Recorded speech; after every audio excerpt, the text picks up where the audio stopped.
Magandang hapon. Ngayon ay Friday.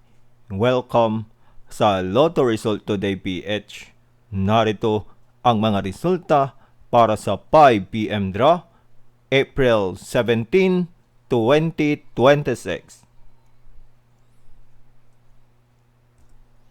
Para sa resulta ng 2D Lotto, 18 at 4.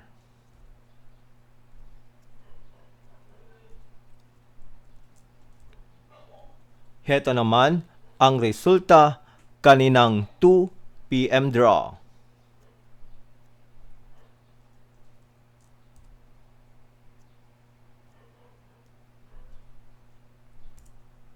Para sa resulta ng 3D Lotto, 4, 7 at 0.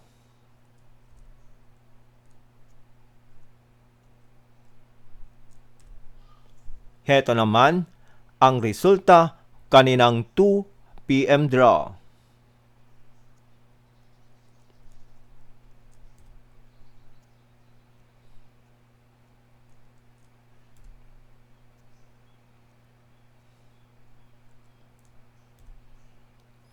At yan ang mga resultang ngayong 5 PM draw. Para lagi kang updated sa mga Lotto draw result, mag-like and subscribe. Maraming salamat sa panunood.